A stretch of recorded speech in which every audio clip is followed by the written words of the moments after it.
Alrighty, welcome to Nikos. I'm Jonathan Alvin, and this is NycosRPG.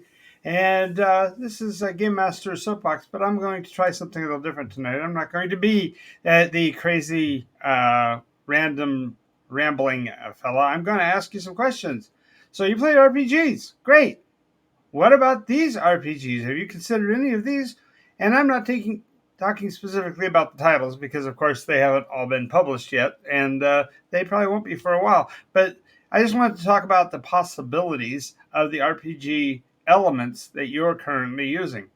Now, the first one I'm going to mention, of course, is Dark Shards, and this is the one that I released about a year ago. Dark Shards is a RPG, specifically a reiterational high fantasy RPG game with a 10,500 year story history.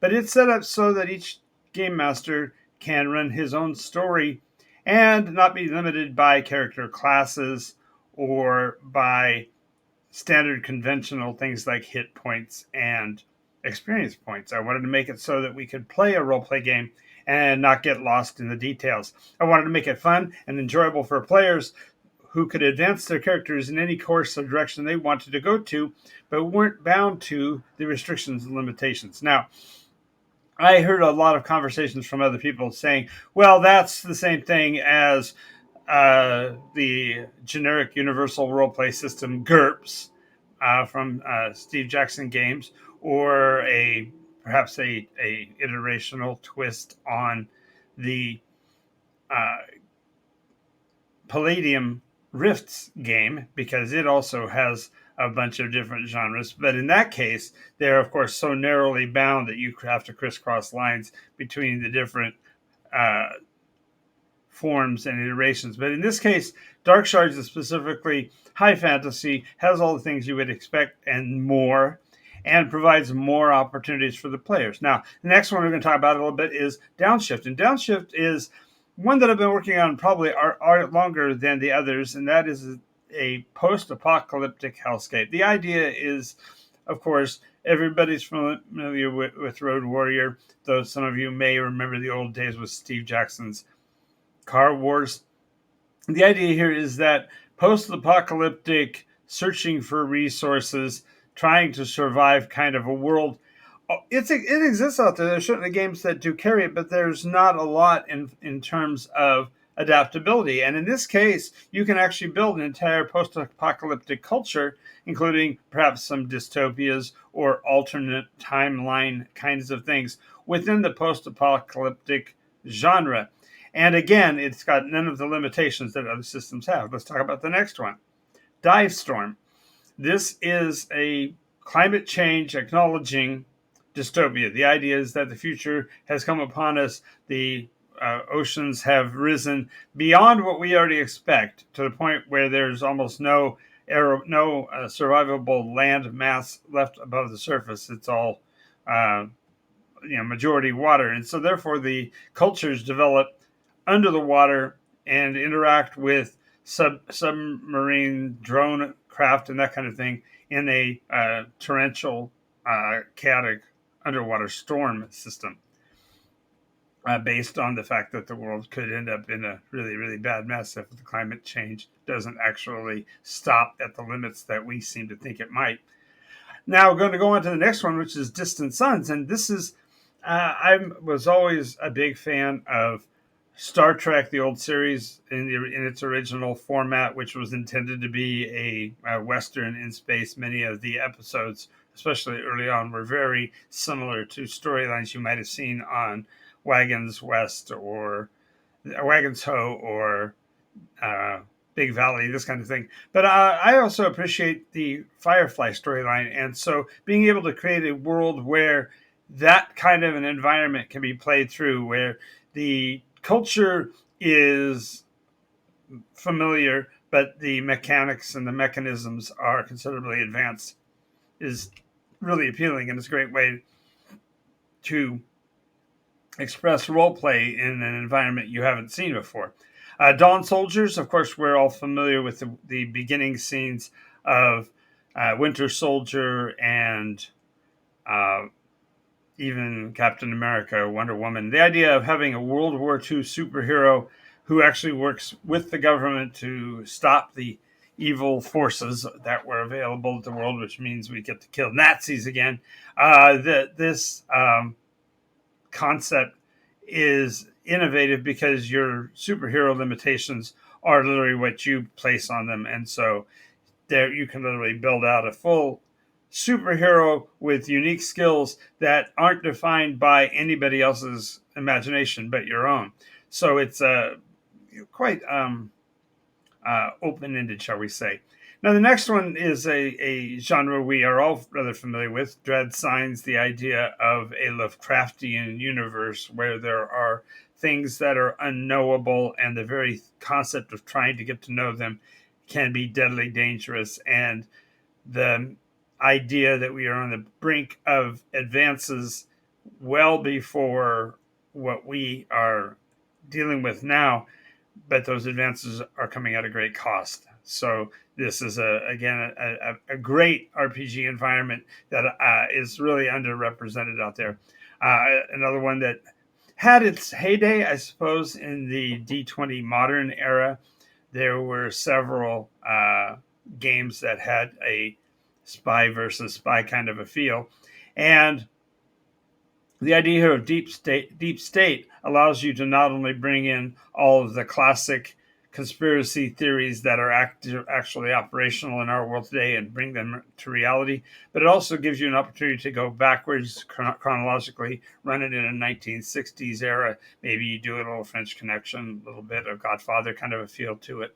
And the next one I think is one that is going to kind of blow your mind, and you wouldn't necessarily think about this, but domestic drama has its place, and certainly a large portion of the population would like to play around with that. This would be carried out in a daytime soaps environment, but that actually can be expanded outwards. So later dramas on television like Breaking Bad, or even like Suburban. Oh gosh, I can't remember the name of it. But anyway, the point is that daytime soaps is an entirely underutilized, unused genre, and having mechanisms for example, deciding how you're going, whether or not you're successful at extorting the money out of your company, or like even in movies like Office Space, where you're actually trying to figure out how to loot a company at the turn of the century, the Y2K problem and all that. These are all opportunities that we can do through a daytime soaps kind of domestic drama genre that doesn't have the violence and the conflict and the combat that most role play games have, but instead we can play with dramas and concerns that we all have on a regular daily basis, but play them out in a cathartic way. Another one that I think is really underutilized would be similar to movies like 3:10 to Yuma, or even Butch Cassidy and the Sundance Kids. The idea of playing Driftwood Saloon, an American Western environment where the skills and abilities are very similar to those of, say, a medieval period, but they do include firearms and such. So it's a great new way to look at an adventuring world that doesn't have any boundaries. It's still a new frontier. And then finally, I think one of my favorites is Dead Silence. And the idea of this one is that there are a lot of classic movies that are set in a film noir setting that you could definitely put into a role-playing environment. As a matter of fact, even with the film noir aspect, you could run a game with the concept of being in a modern era or even in the future, such as Altered Carbon or Westworld. The idea here is that the concept of film noir is more about how the players play the characters than it is about what the characters do in the game. And the reason to mention all of these is that role playing is at a crossroads. There is a role play revolution that is underway. There are plenty of games companies out there that are vying for your newly released money, so to speak, as Dungeons and Dragons has had a bit of a kickback on its proposed new changes, and there's uncertainty about whether the property is going to be able to withstand this kind of difficult time. And add to that, there's a lot of people that are looking at games mechanisms and saying, "Oh, well, there's the uh, Gamergate where women aren't being represented properly, or they're not given the opportunities that others are." In the NycosRPG system, there are no limitations based on gender. There are no, matter of fact, there's not even any mention of gender as far as who you're playing and what you're playing as. It doesn't matter. You're building a role playing character. It's a persona anyhow. So I don't. It doesn't. It, the biggest challenge I see in role playing today is that many times the players are bringing big piles of baggage to the game, and they're wanting, it's almost like the old Chuck Norris commercials where he puts the battery on his shoulder and says, "I dare you to knock this off." It wasn't, I said it wrong. It's Robert Conrad. But then again, I'm old. So the challenge, therefore, is that the mechanism of role playing games is not keeping track with what the players really want from the game. Now, don't get me wrong. There are times and places to want to play a very static, very narrowly defined game and use a rule system that captures that. And doing so, in my estimation, actually restricts the creativity of the players and takes it to the point of an unreality. When we look at, for example, the idea of classic role play games, and you can use any name here. It doesn't have to be Dungeons and Dragons. It could be Pathfinder. It could be Hackmaster. It could be uh, just dozens and dozens. They all have the same big challenges, and one of which is, I've gone over and over again on the combat dynamics. It doesn't feel cinematic. There's nothing that gives that approximation of actual conflict.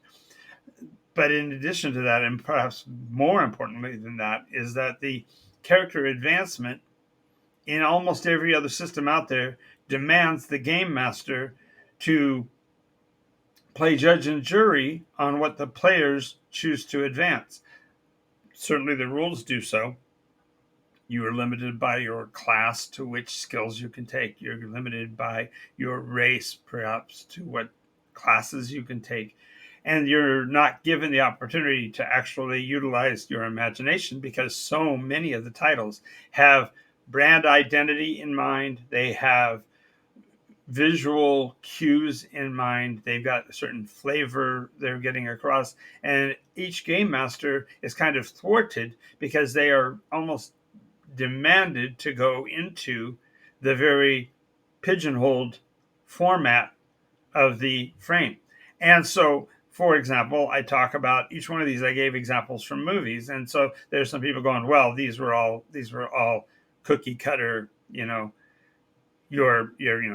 quote ripping off those genres." But check this out. I could go to a Dark Shards game and bring out a Western theme, and the game dynamics would be the same. The mechanics of die rolling would be the same. But the ambiance, the flavor of the game would change. And therefore, I've now amplified from these 10 game systems that I've mentioned here. These are all derivatives, of course. These are all variations on a theme.